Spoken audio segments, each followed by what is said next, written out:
Welcome back to Indus News with me, Osman Lone. Well, we start from Syria, where Damascus says it will reject any agreement between Turkey and the United States to establish a security zone in northern Syria. State media says any such deal will constitute an attack on the sovereignty of the country. Indus News has this report. The 8-year-long civil war in Syria has claimed thousands of lives and destroyed the country's infrastructure. Government forces have intensified attacks on the last rebel bastion in northwestern Syria. The UN says airstrikes on civil infrastructure by government forces and their allies have killed scores of civilians. At least 10 different locations, 8 in Idlib and 2 in rural Aleppo, have experienced civilian casualties as a result of airstrikes in the past 10 days alone, causing a minimum of 103 civilian deaths, including at least 26 children.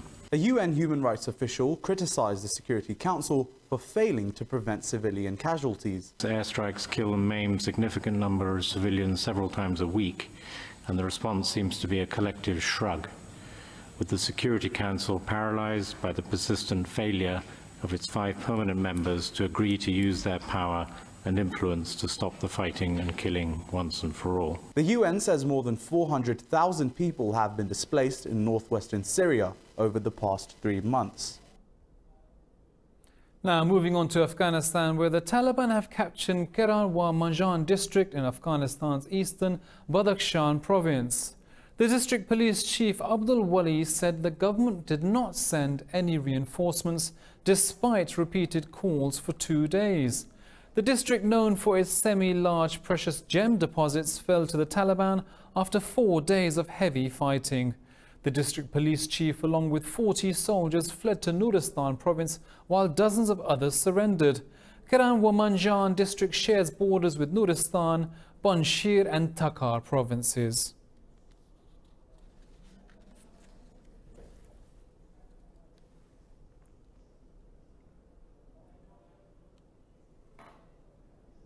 US Secretary of State Mike Pompeo and President Ashraf Ghani have agreed to accelerate efforts to end the war in Afghanistan.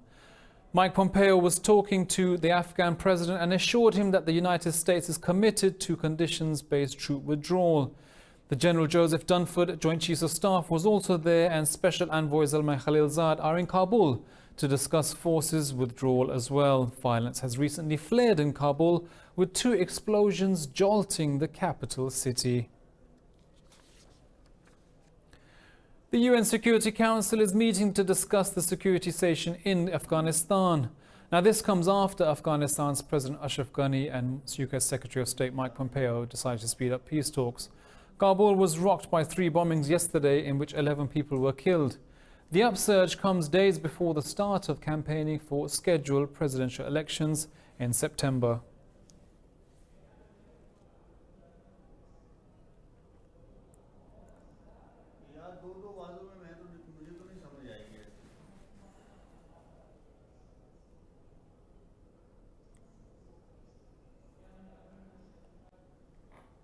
Turkish President Recep Tayyip Erdogan says the US decision to expel Turkey from the F-35 fighter jet program would not deter it from acquiring planes from elsewhere.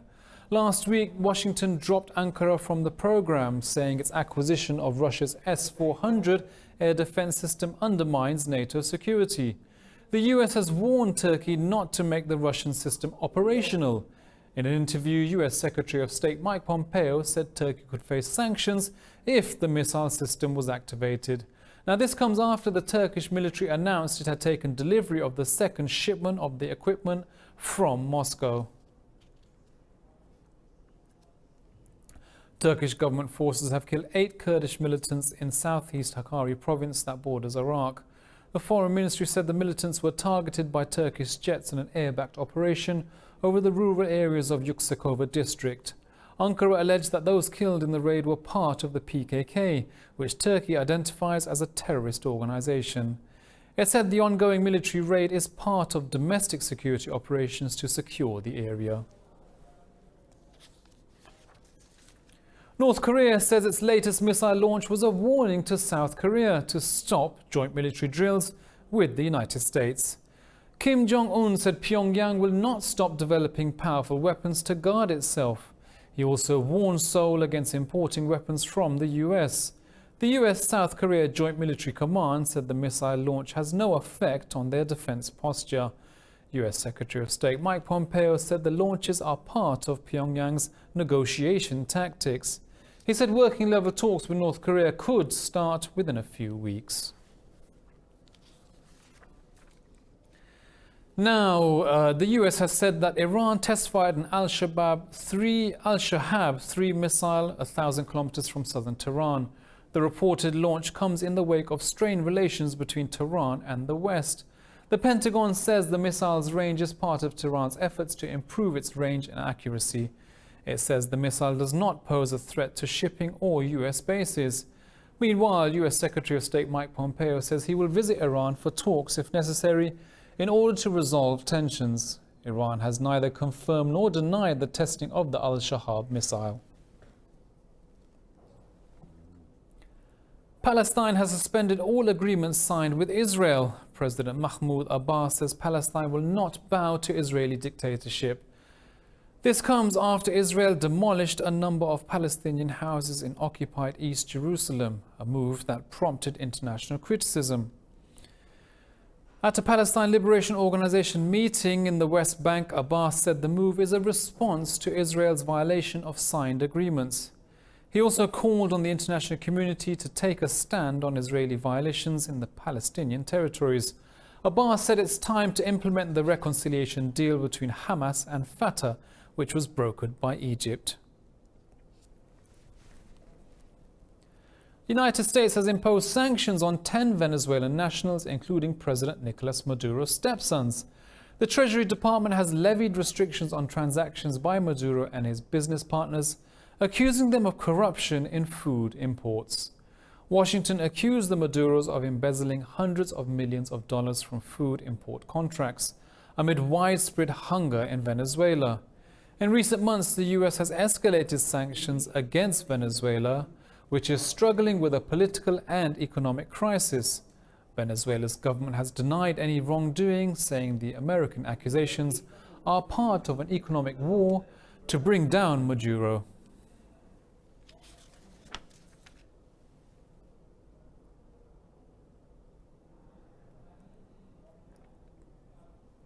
Representatives from China, India, Russia and South Africa have arrived in Brazil's Rio de Janeiro for a ministerial meeting of the BRICS group. The talks will focus on countering unilateral sanctions imposed by the United States. The meeting of the member states' foreign ministers is a prelude to the BRICS summit that's going to happen in November. China and Brazil have confirmed bilateral interactions on the sidelines of the meeting. Now, top European officials have rejected Boris Johnson's Brexit policy, calling it unacceptable. Boris made his first speech to the UK Parliament. More details in this report. The new Prime Minister said he was committed to getting rid of the Irish border backstop, which has been a bone of contention in negotiations. EU's chief Brexit negotiator, Michel Barnier, called Johnson's intentions contrary to the mandate of the EU. Johnson also spoke on the phone with former EU Commission President Jean-Claude Juncker. Juncker restated the EU position that the already negotiated withdrawal agreement is the best one possible. Juncker said the Commission will be available over the coming weeks if the UK wanted to hold talks. Meanwhile, Germany's Foreign Affairs Committee head Norbert Röttgen said that EU will not be bullied into compromising its principles. But France says it is ready to work with the UK on a post-Brexit relationship. Britain has until the end of October to conclude a withdrawal deal. The US will resume capital punishment after a 16-year gap. The 5 death row inmates are convicted of murdering and in some cases torturing and raping children and the elderly. Now, this comes after US President Trump called for tougher penalties on violent crimes. No federal prisoner has been put to death in the United States since 2003. The government has about 60 inmates on death row, but methods of execution and a controversy over lethal injections is still being debated across the country. The Pentagon has arrested 16 US Marines on alleged human smuggling charges. Investigations say information from prior human smuggling probes helped in the arrests. Local media says the arrested Marines opposed President Donald Trump's border reinforcement force and anti-immigration policies. Pakistan's ambassador to the United Nations, Maliha Lodi, has been unanimously elected Vice President of the Economic and Social Council. Ambassador Lodi will assume the Asia-Pacific seat in the ECOSOC Bureau. Lodi says her election is a vote of confidence from the global community, and she said ECOSOC is at the heart of implementation of the 2030 Agenda for achieving the Sustainable Development Goals. Lodi also went on to say that Pakistan has always engaged efficiently with economic and social development activities at the United Nations. Now, the International Organization for Migration says 150 people are missing or feared dead after a wooden boat carrying migrants capsized off the Libyan coast. The head of the UN's refugee agency, Filippo Grandi, says it's the worst such tragedy in the Mediterranean this year. The Libyan Navy says more than 300 people were on board, mainly from African and Arab countries. It says 137 passengers have been rescued. Well, Libya has become a major conduit for African migrants and refugees seeking a better life in Europe. Earlier this week, the Libyan Coast Guard intercepted 70 migrants off the coast escaping the country. In Cyprus, a court extended remand of 7 Israeli youths for another 6 days on suspicion of raping a 19-year-old British tourist. The police covered the faces of all suspects with T-shirts as they were being escorted into the court. Last week, 12 individuals were arrested after the woman said she was raped in a hotel room at the popular tourist resort of Ayia Napa.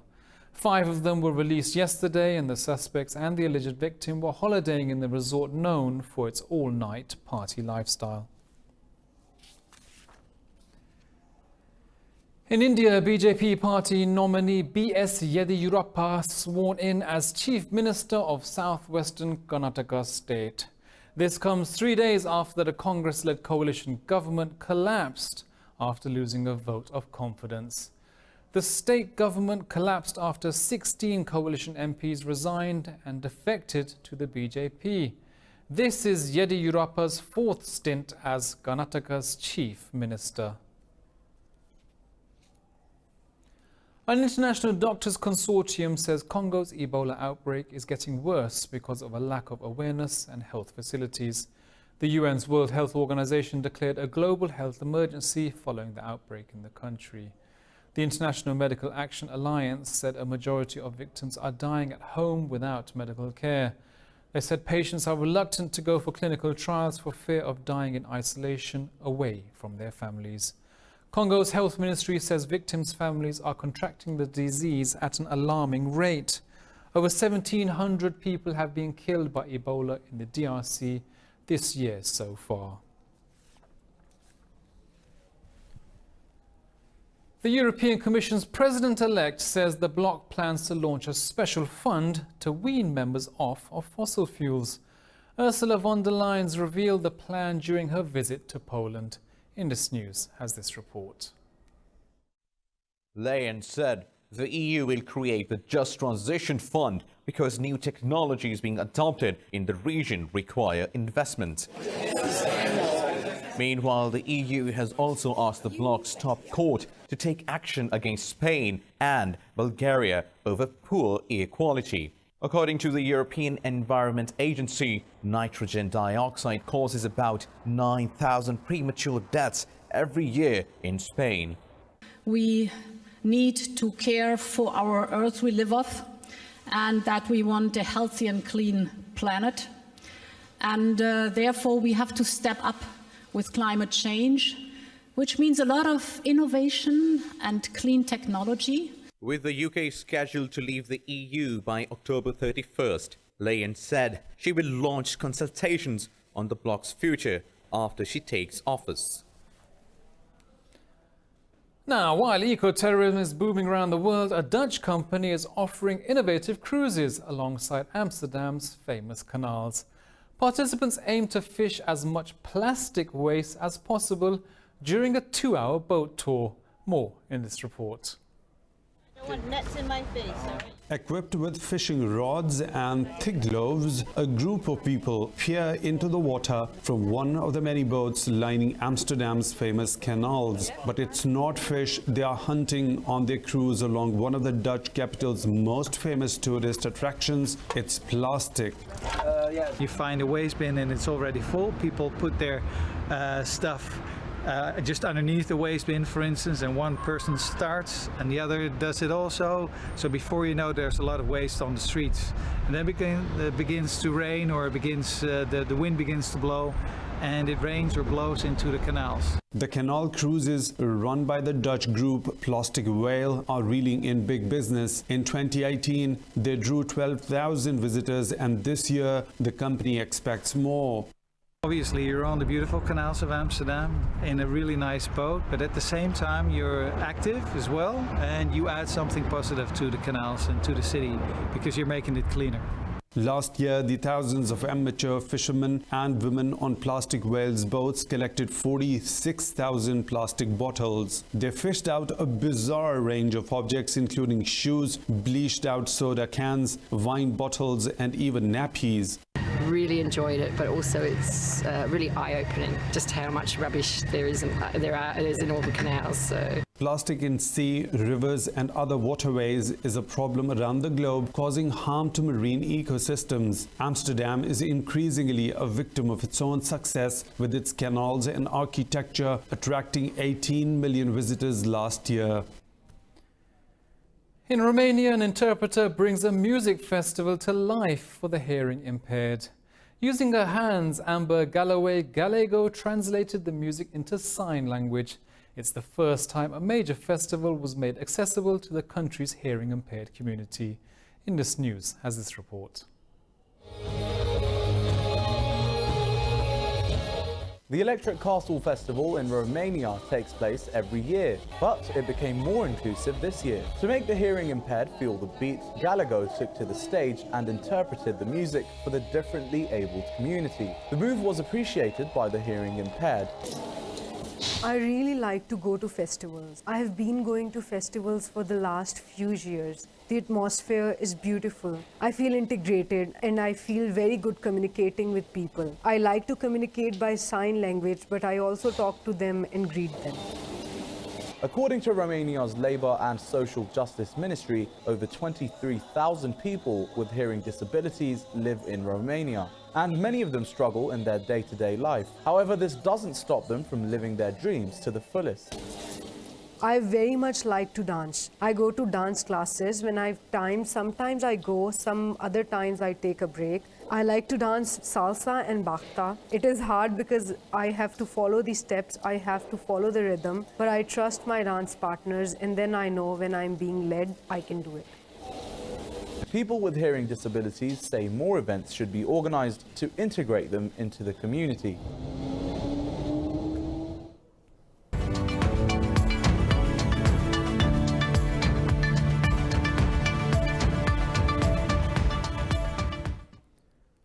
Welcome back. Now let's take a look at the top business stories around the world. And we start from the United States economy, which has slowed significantly in the second quarter, falling under President Donald Trump's growth target of 3%.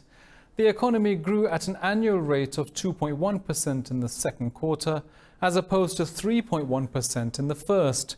Growth was still better than forecast, however, but despite an increasingly weary industrial sector and waning exports. It was supported by over 4-point surge in consumer spending compared to from nearly 1% in the first quarter. The higher spending helped to offset a 5.2% dip in US exports. It also pushed up inflation by nearly 2%, just below the Federal Reserve's target. Wall Street stocks rose on strong second quarter earnings by big tech companies despite slowing US economic growth. Shares of Google's parent company Alphabet soared nearly 10%. Intel, Starbucks and McDonald's also pushed higher after the companies reported solid earnings. The Nasdaq index climbed almost 1% along, while the S&P 500 gained 0.5%. The Dow Jones also made gains.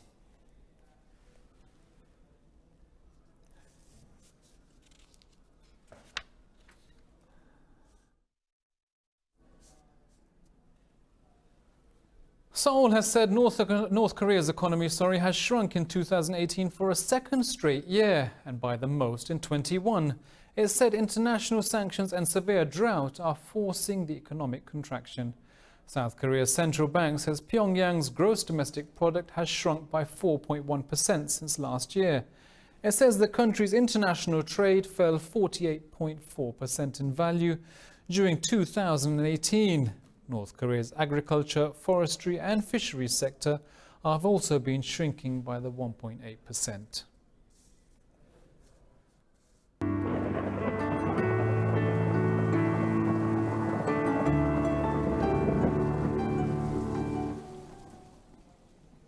Well, it's 29 degrees here in Lahore, but let's take a look at the weather around the world.